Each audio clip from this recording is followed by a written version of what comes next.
You ever feel like no matter how much you do, it's still not enough? You try, you hustle, you show up, and still that voice inside whispers, you're not good enough. Well, that voice, it's not the truth. It's just your brain running some really outdated software. In this episode, we're going to unpack why your brain loves self-doubt, how today's world makes that voice even louder, and how to finally rewrite that story so it stops running your life. And stay tuned, because I'll be sharing the story of how I once tried to become a dancing feline in Cats, the musical. Yep, I'm serious. It's a tragic comedy of jazz hands, anxiety, and mild emotional damage. All right, grab your coffee, let's dive in. Behind every belief, there's a story. Through every struggle, we find strength. Here, we drop the masks, face the truth, and talk about what really makes us human. This is Life Without Filters.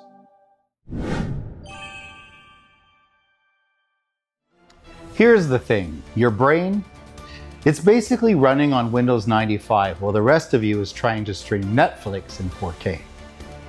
We are literally wired for self-critique.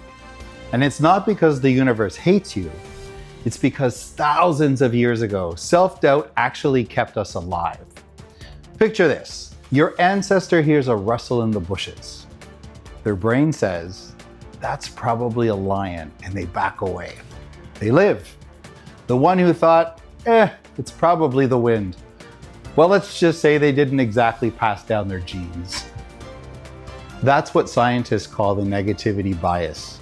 Your brain spots threats faster and remembers negative stuff longer because survival used to matter more than happiness. And the amygdala, the little almond-shaped part of your brain that sounds like a yoga instructor but acts like a fire alarm, is constantly shouting, not good enough, danger, danger, even when there's no lion. It's just Karen from accounting giving you side eye at a staff meeting.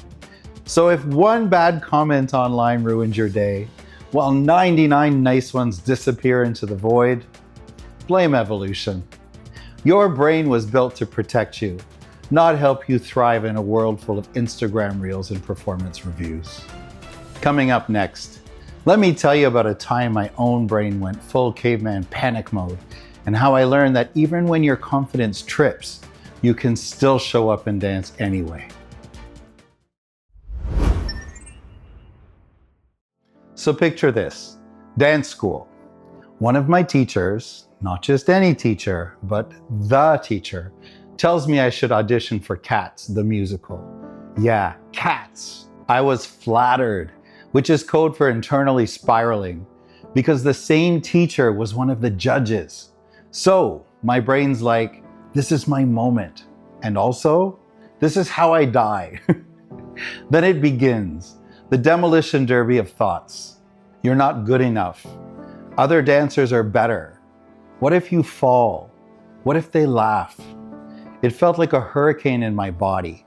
Self-doubt doing pirouettes, anxiety warming up in the corner, and panic screaming, sit down!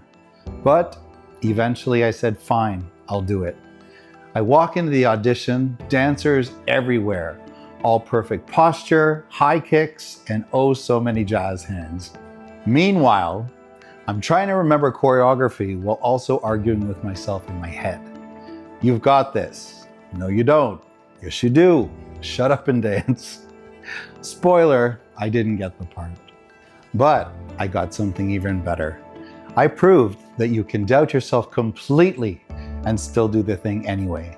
Sometimes the win isn't the role. It's realizing you survived your own self-doubt and kept moving through it. If you're vibing with this episode, hit like, subscribe, and share it with someone who needs a reminder that not good enough is just bad brain coding. Coming up next, let's look at why this never enough pressure is even louder today and how our modern world keeps that ancient fear alive and scrolling.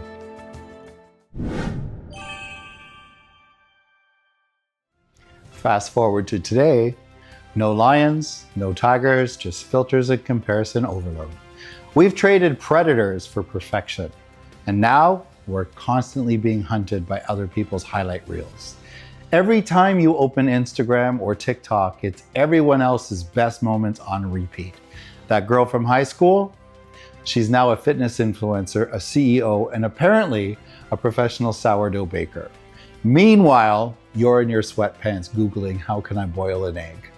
A 2019 study found that 70 to 80% of millennials feel like they're not good enough at work, in relationships, or even both.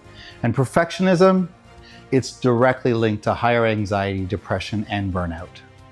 We're comparing our behind-the-scenes bloopers, the messy mornings, the please don't talk to me face, to everyone else's perfectly curated feeds. No wonder our brains keep yelling, do more, be more, try harder. But here's the truth. Nobody's life actually looks that perfect. Even the influencers who have it all cry in their cars sometimes too. Up next, we're going to flip the script and learn how to turn I'm not good enough into I'm not good enough yet.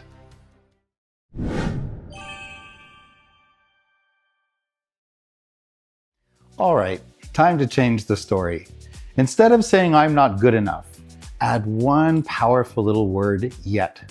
I'm not good enough yet. That's what psychologist Carol Dweck calls a growth mindset.